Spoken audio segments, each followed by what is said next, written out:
everybody, welcome to the Dreamer's Edge podcast. I am sitting with... Nicholas. I write video game reviews for thedreamersedge.com. And Chris, editor and sometimes writer. And I'm Dimitri, webmaster of thedreamersedge.com and film critic and editor and stuff. Just general guy at large. Yeah. Part of the stuff I do is ask people to join me in discussing some of the worst movies of the 80s, following up on our previous episode in which we discussed the best ones of the 80s. Again, it's really another case, like most of my picks for the 80s, like just disappointment. Because, you know, you're young, you have the illusion of why would they make a movie if it's going to be bad?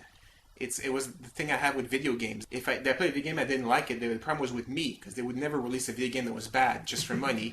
I mean, that's ridiculous. I mean, people would have pride in their work, and they would do good video games. So I would think the same thing about movies. And then you watch those, and you're like, what the hell? You make a good point about it being more about disappointment than about it being bad. And I think I link that to the fact that these are movies from our childhood. And the fact is, we don't remember what's bad unless we felt betrayed by it. Yeah. Because I didn't really expect Short Circuit to be good. So when it wasn't, I didn't have that sense of being robbed. Let's get started right away. Chris, get us started. There's a lot of bad stuff in the 80s. That's what it comes down to. Like any decade, honestly. Yeah, exactly. And for me, anyway, I think it's a lot of the best is also among its worst. You know what I mean? So I'll start with just a couple things. Cannonball Run. Cannonball Run 2 is one of my runner-ups. Okay. And this is just almost like too many cooks in the kitchen. Every single actor who hadn't had a movie for a while was in this movie, and it's just like there's no plot. It was just zany. Yeah. In all the worst ways possible, with the loosest of plots, and it's just like they were probably having more fun filming it than you were watching it. And it's just silly. And there's a lot of movies like that where it felt like there really wasn't much script when they started filming, which is strange because film is expensive. But they got away with it. Interestingly, that movie was a lesson in humility for Jackie Chan, whose first American appearance is in that movie. Because he came from Hong Kong thinking he was all that and the big star, and then showed up thinking he was going to get the royal treatment for lending his services to this American movie, and realized that nobody gives a crap about Jackie Chan on the set, and it's all about the Burt Reynolds. Oh, yeah. And it's interesting to hear interviews from Jackie Chan about his experience filming that, because he's a very humble person to begin with, and he sort of takes it all on his shoulders, where he's like, no, everybody was into Burt Reynolds, and it was a big lesson in humility, and I learned that, no matter how big you think you are, the world is pretty big, and there are always bigger people out there, and you should sort of learn to behave, He still wins, though, because where's Burt Reynolds right now? I remember watching, I don't know if it was Cannonball Run 1 or 2 on TV, and with the commercial, it was even more disconnected, because they just kept leaping from one place to the other. With the commercial, it just made it like, I'm not going to keep on watching this anymore. This makes no sense. I don't think the commercials really hurt it. I think it's probably it's even worse if there's no break. All right, anyway, what's your next pick for worst movie of the 80s, Chris? Okay. Next pick is kind of a type. So obviously horror was pretty big in the 80s. And also horror comedy was pretty big in the 80s. And among the worst is Basket Case. Really? That's a controversial choice for horror fans. This is the story of a boy with a tumor on his body, which is his brother, if I'm remembering it. Yeah. It's basically, he's got like this head growing out of his torso, and it basically turns evil. Yeah. Yeah, that's about all it is. Yeah. But it is somewhat comedic. It is. The horror is kind of, all practical effects, and some pretty bad ones. So it's very, very dated in terms of its look. So it's got its charm there, but it's again just one of those movies where it's just horribly plotted and like horribly acted, and just like, oh my god, you know. I mean, I get what you're saying about genre. I mean, it's the '80s was all about excesses, and it showed in the horror movies as well. Because you're picking basket case, and I get what you're saying. And It could be any number of them. It could Exactly. be, you know, Toxic Avenger. Yeah. You know what I mean? Like, maybe a more apt one. Yeah, there's so many of them. That's the Yeah. thing, and then there's some that are really, truly, spectacularly awful. And it's a chicken and egg situation where it's like, is it that it was so bad that somebody just called camp and went like, that's why it's genius, or did they try to be bad and Exactly. you can't tell. Yeah. Well, if you haven't watched it, check it out. Okay. Yeah, it's on the worst list. I will check it out. It's on my calendar right now. And then, so number 3, swinging back to comedy, and I might have even talked about this one before, but it's a type that kind of gets under my skin, and it's a case where, like, adults act like clowns almost, you know, and it bothers me because I don't like the format, you know, and it's just, but it's basically Airplane. Oh. Oh. I know it's got a lot of classic lines, Uh-huh. but if you watch it all the way through, it's just like, that's all it is. It's just like, it's a bunch of little skits Yeah. stitched together in a weird and awkward way, and it's just horribly acted, you know, in such a mannered way, I guess is the thing. Like, it's just, we don't want our actors to act that way anymore. I don't know if we ever did, you know. I can't stand it. I don't know why. It's just like, it's the type of thing that like really gets under my skin. If you had said Airplane 2, I'd have been with you with Airplanes. I know. It's still a great movie. It's one of your favorites, isn't Yeah. it? Yeah. Come on, defend it. Yeah, convince me why. Comedies are not about the acting. They're about the jokes. If they make you laugh, they're effective comedies. And that's all I really need. It's one of the first ones that started, I think, did the whole loony things. Like, you wouldn't have like But Naked the thing Gun. is, I find like this type of movie is really just about a bunch of like little set pieces. You know, every scene that you introduce a character is to tell a certain type of joke. So it's not like the story is telling you the joke, or there's no build up where, you know, like where you're with the character and you have a richer laugh because of it. You know, it's just basically, here it is, here's the setup, joke. Here's another room, here's a thing, here's a setup, joke. Here's another, and it's just, it gets really tedious. And you're gonna like some of those, you're not gonna like others. It's basically just, they're just gonna keep throwing them at you. Okay. And eventually you're gonna laugh at a few, you know. But all in all, I don't find it makes a movie, you know. And that's my criticism. You know? Okay. For younger listeners, it's sort of like watching an hour and a half of Family Guy. Yeah, that's very, very simple. Yeah. Indeed. That's why it's awesome. An hour and a half of Family Guy gets No, me you're throw right. my TV out the window. You're right. That's true. But it's not the only movie. It's just like there were a lot of comedies like that at the time. You know, it's just Yeah, the Zucker brothers were at the top of their fame, certainly, and so they had also a lot of imitators. Yeah. But I will say, in defense of Airplane, I will say that I prefer the way they did it than the way the Wayans do it with the scary movies or the people behind Epic Movie and all that. Right, Those right, are really, really bad. Because at least Airplane has jokes, whereas those have pop culture references. yeah, which are dated by the time you watch it, and you know. And then the movie that I you know, again, it's like when you say hate, you know, is maybe a strong word, but it's a movie that I think has more influence than I think it should, or, you know, I don't really like it, and again, it's not as tight a story as it claims it is, but basically Scarface. Really? Yeah. All right, angry letters coming our way. Brian De Palma, 1983, Al Pacino, come on, and now, you know, the movie's kind of gotten a new spin now as kind of like an icon of, I guess, hip-hop culture, I suppose. It's almost, you know, and I'm not quite sure how that happened, but I guess he's like a tough guy, you know, or, you know, self-made man. Well, he sort of has that. And he goes to excess, you know what I mean? Like it's got that feeling. But you've got a movie like this, and then you compare it with something like Casino, or something like, and I find Casino has that same life of excess, you know, but it's such a richer story, you know, whereas this one, you know, just with like the mountains of cocaine and like the shooting the guns, and you know, it's just like the payoff of the movie itself, like after like it's like 2.5 hours, I don't know. I think it was like it is. It's a pretty long long. movie. It feels like it should have been like 2 video cassettes back in the day. You know? But that one-liner that's been overused. I mean, come on. Yeah. You have to love that one.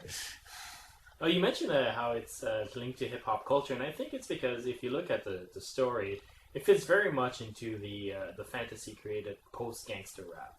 You know, I say post gangster rap because I consider gangster rap stuff that Ice-T and Ice Cube did, which was actually about revolution and discontent with the way society treated them. Yeah. And then it actually turned into rap by gangsters, and that's the era I'm referring to. I will defend Scarface because I tend to see Brian De Palma as his era's Tarantino.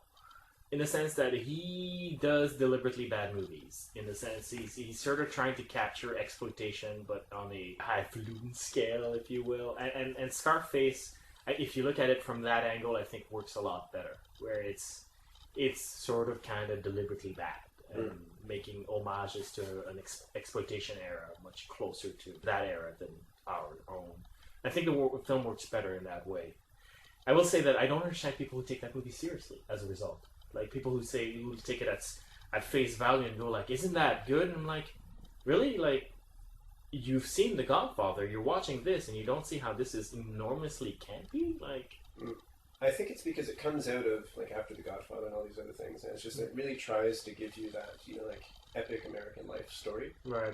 And it just doesn't meet the same measures. You know what I mean? But I think it kind of gets lumped into the same basket, and people kind of like put them together in a way, and like you're thinking about them the same way. And it's the poorer film. Oh yeah, completely. And I don't think anyone would disagree, but it's just like. Yet, because it came out around that same time and it's got that same kind of pedigree, I think it's just like overblown in terms of what we think of it. Right. And it's kind of. Alright, Nick, what do you have? So my turn? Yep. Alright, number 4 is again a third sequel. So I guess number 3 is cursed. Jaws 3 or Jaws 3D. That's actually a second sequel, sir. Really? Yeah, because the first is not a sequel. Anyways. I hate you. The whole premise of that movie, I guess, was come see the movie. It's awesome because there's going to be 3D effects, which all look completely ridiculous. And there's no reviewing value because then you watch it at home. You don't have the glasses. You don't have anything. So you're basically looking at this movie saying, what is this? Oh, you can tell what's in 3D, though, because there's sort of this weird outline around it whenever it's meant to be in 3D. Yeah.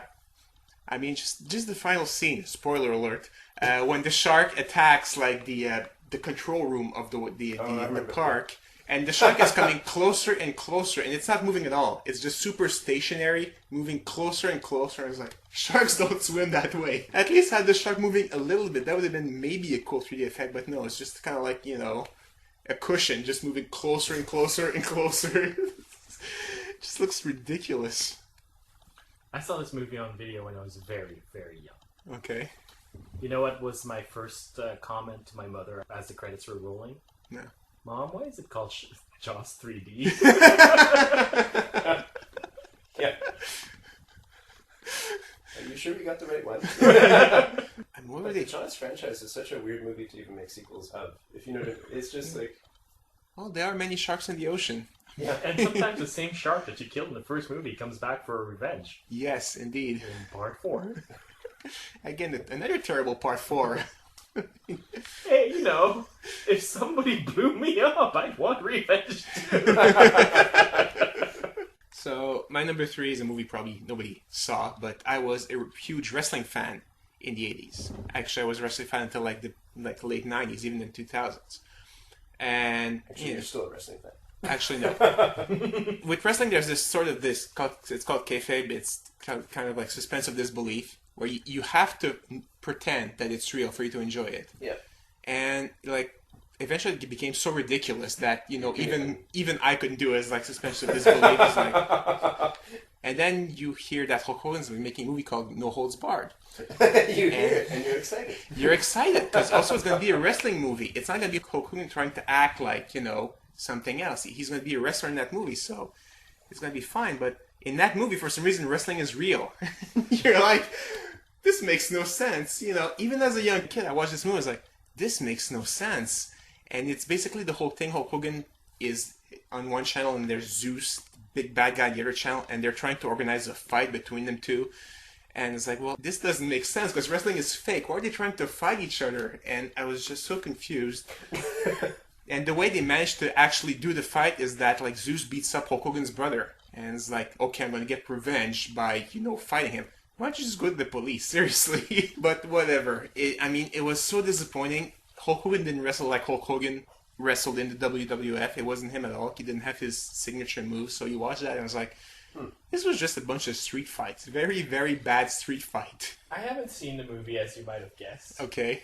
I do remember seeing Hulkio's cereal. Hulkio.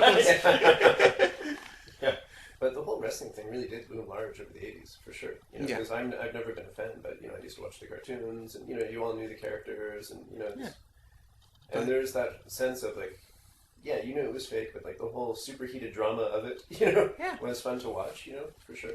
But that's the thing. Hulk Hogan was huge. Why not have him fight like Hulk Hogan, or actually even be Hulk Hogan in the movie instead of some other character you've never heard of? I imagine there's rights involved with. No, because it was Vince McMahon that financed the movie. Really? So why? It makes no sense to me not having a Hulk Hogan movie about him kicking ass instead of this street fighting stuff. Good for the franchise. Yeah. But since nobody saw it, let's move on. All right. My number 2, again, something I was a huge fan of in the 80s. It came to movie, Masters of the Universe. They didn't even call it He-Man and the Masters of the Universe. They just or just He-Man. Why just go Masters of the Universe, first of all? That was weird. And they made it a fish out of water movie. And that's, Eternia was like such a cool place with all the special creatures and everything. But no, let's just make it he comes to modern Earth and he has to steal KFC to survive. And it's like, what the hell? Although the fish out of water element doesn't last too long, in fairness. We do spend quite a bit of time in Eternia. It's more about the magical world coming to our own. I guess. Thing. It's one of those movies where you buy an expensive franchise from Mattel that all the kids love, and then make it about the kids who are fans of it instead of making it about the cool ass character. Like that's really one of those movies. Yeah, I guess so. Yeah, but again, the cool ass characters besides He-Man, none of the other characters look like what they're supposed to. I don't know. I thought Skeletor looked pretty freaking awesome. Yeah, that's true. He-Man and Skeletor, the main two, but then Man-at-Arms, like they replaced Orko with some troll-like creature that plays a plastic instrument. More toys to sell. I guess so, but they could have sold the Orko toy if he had been in the movie. I guess it would have been hard to have Orko without CGI because he kind of floats around. Practical effect makes it harder. It's weird because the special effects weren't there to make that movie. No, is what it comes down to. Yet they chose to make that movie over a live action G.I. Joe movie back then. In terms of the more accessible thing that they could have done well and turned into a franchise, why not try that? Yeah, that's true. That's a very good point. I can understand why they didn't try and make a live action Transformers. You know what I mean? But it's just it was very obvious they couldn't do this either. It's a good point. Oh no, I approve your choice. But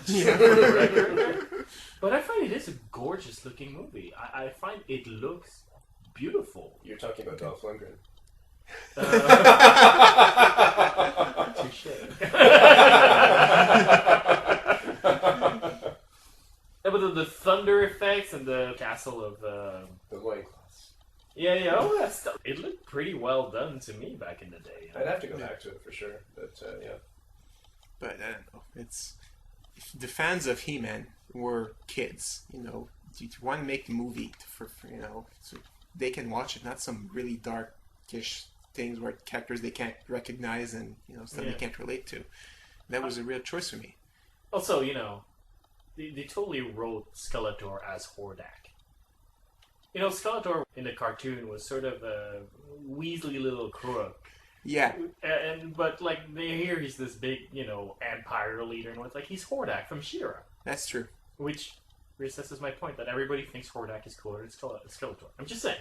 It was fun to have this goofy, scary, bad guy being the bad guy of this big, massive, strong guy. You don't want two of the same thing fighting. That's boring. I don't know. For me, He-Man is about a muscly jock picking on the anorexic kid. And that was fine in the 80s too. All right. Your number one pick for worst movie of the 80s. That movie was hyped to me as a great sci-fi movie. You have to watch it. It's spectacular, and it did look spectacular. Unfortunately, I had to watch it like 5 times to understand what was happening. Oh wait, can we make guesses? Which Alright, movie go this is? Sure. ahead. Go I think ahead. I figured it out, but go ahead. Is this Do Androids Dream of Electric Sleep? No, it's Dune. Which, again, looks fantastic. The special effects, they did something great. But I think what happened, they tried to cram too much of the book inside the movie. And you had so many characters that you didn't know who they were, what they were doing, what their job was. Too many things happening. I mean, at one point he gets married and the wife doesn't play any role at all in the rest of the film. Like, come on, you could have shortened it a little bit and make something that I can watch once and understand what's happening there. I feel like the first half of that movie is very good, though. You know what I mean? Like, just the way they kind of introduce some of the world, you know, and the, the spice and all that, and, the whole Bene Gesserit thing, and then it just kind of goes off the rails in a way. You start hanging out with Sting a little bit too much. Yeah, we do see a little too much of Sting, indeed. Yes. Yes. Oh, God. Thanks for reminding me of that scene. But you know what's the weird thing about this movie? It's directed by David Lynch, if I'm not. Yeah. Now, David Lynch, for those of you who are not familiar with him, is he's a director who specializes in mostly surrealist films. And his argument is always that no, he's made a completely rational film, except he's removed key scenes from the narrative that would allow the movie to make sense in a traditional sense. That's his shtick, if you will. Okay. Now, why would studios go, let's take that guy and give him a project where he's required to remove pieces from the established narrative, i.e. the source material, the book series, and ask him to make a movie that makes sense? Like, that's not what he does. Yeah. No, in terms of exactly. But he had an interesting vision for it. You know what I mean? Like, the look of it is great. Yeah, it's a great look. And part of the look goes to explaining what's going on, too. You know what I mean? Because you get what's happening. Yeah. But then, it's just like you start losing the thread. I know. Every time you watch it, okay, I get it, I'm getting it. No, I'm lost. You watch it another time and I'm getting it a little later in the movie, like, okay, I'm lost again. And there's like 5 versions of that movie at this point, like 5 different cuts, and none of them make any sense. Even the longer cuts, you think, okay, they're adding more information that will help you, cement everything. No, they add superfluous information about other stuff. Some of the longer cuts are worse. Exactly. Yeah. Alright, 80s. When I think 80s, I think untalented white people doing karate to imitate Bruce Lee. That's what I think of first. I don't want to knock Chuck Norris, because Chuck Norris could kick my ass with his beard. So I'm going to knock Jean-Claude Van Damme instead. And I'm going to go with the 1989 movie, Cyborg. This is Jean-Claude Van Damme doing the splits as a half-robot killing other robots. And it's not just that it's a bad martial arts movies, of which the 80s was a plentiful, but it's also a really excessively violent, more is more type philosophy that's also sort of emblematic of the 80s. This movie is just like one violent fight scene after the other. There's no plot, there's no... It's unwatchable. Yeah, and it takes its inspiration, I guess, from something like, or its aesthetic anyway, from something like Mad Max, I suppose. It does, yeah. Yeah. But it has no story, no charisma, no nothing, And you're sitting there and you're like, oh my god. Well, the thing is, if it was like a good martial artist, you probably wouldn't mind like fighting, one scene one after the other, if it was actually... Oh no, I would. I detested the raid. Okay. Well, you would mind it less, but it's Jean-Claude Van Damme. I mean, how often can you see him do the split kick and, be like, all right, seriously, come on. His signature move, come on. He does do the split a lot in that movie, too. He does it at one point over a bad guy so that his crotch is right next to the bad guy's head. And you're like, this is a precursor to teabagging, isn't it? Oh. Wow, so it was influential, actually. Last time when we listed our best of the 80s, they were all commercial films. They were all studio films. We didn't go into independent because it wasn't really what was strong back then. Mm-hmm. But with the studio mindset comes certain excesses, such as endless sequels that you really don't want to see. Yeah. And for my pick, I chose the movie that started a trend that lasts to this day, which is superhero movies. First one's alright, second one's awesome, third one, you want to bang your head against the wall until it bleeds hard. And I'm talking about Superman 3. Yeah, I think it kind of single-handedly killed the superhero movie for several years. And here's again something where it's just like, the budget must have been pretty sizable. Yeah. You know what I mean? And the special effects were harder to do back then. So to actually make a movie like that, put all that money up there, and see that it's so bad. I know, gives you flashbacks of John Carter. Yeah, exactly. But especially something like Superman or Star Trek or things like this, where it's just like, I'm sure there are just like thousands and thousands of kids in their basement who would love to just write a script.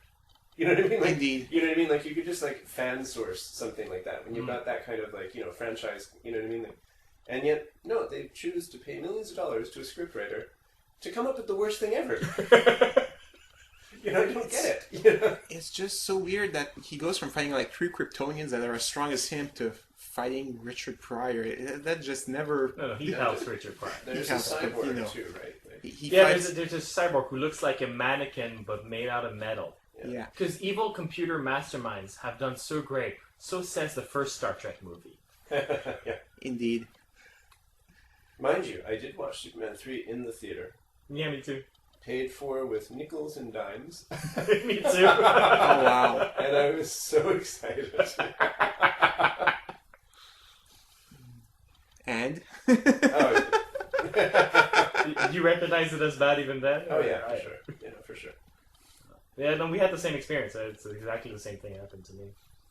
I mean, even the 4th one wasn't that great. No, it's terrible too. I mean, why not just add random powers to Superman, you know? He's gonna rebuild the wall of China with his blue rays that come out of his fingers. You're like, In its defense, inventing superpowers out of nowhere is sort of what the Richard Donner Superman franchise does. Superman 1, I can go back in time. Yeah. Superman 2, I have a memory erasing kiss. okay, Like, good Forgot point. about that one. Point taken. I remove my objection. alright, moving on then. Yeah. Alright, my number 2 pick for worst movie of the 80s. You know me, guys, I gotta go horror at least in one of those picks, and I'm going with Halloween 3.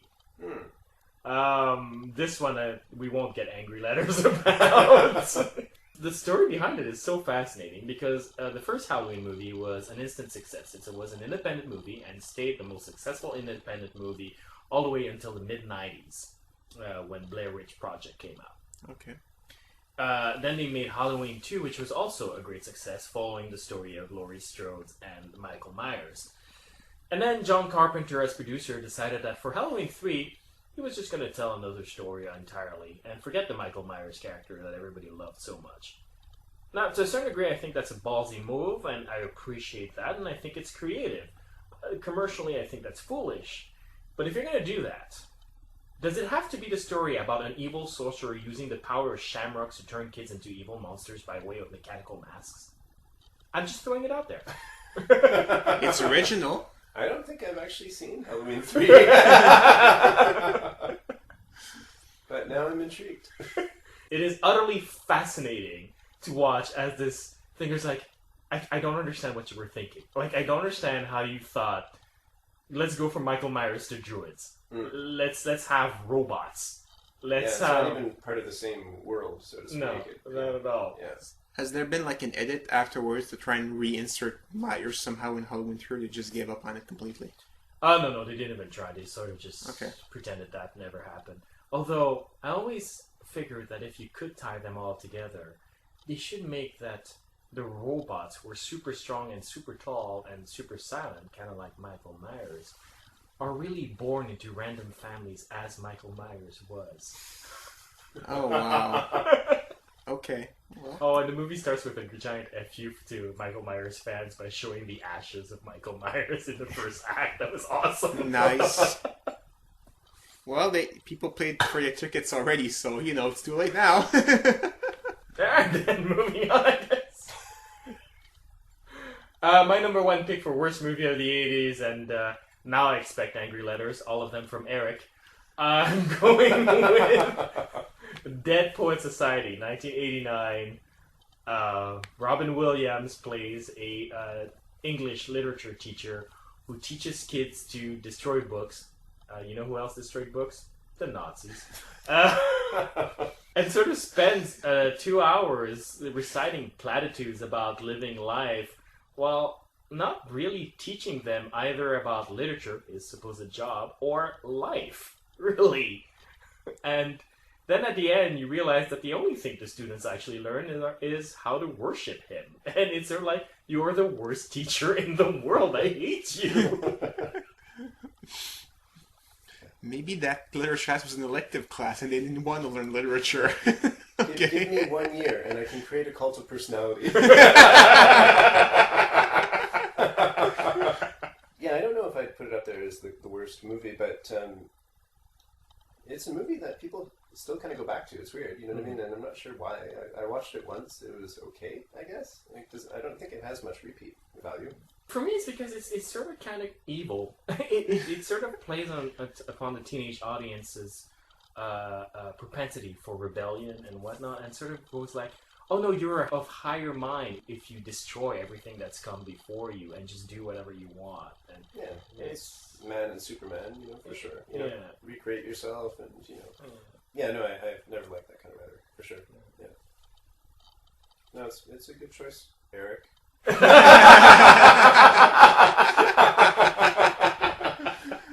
Anyway, on that note, you can post a comment at thedreamersedge.com. Just click on the episode's name, or you can mail us at mail@thedreamersedge.com.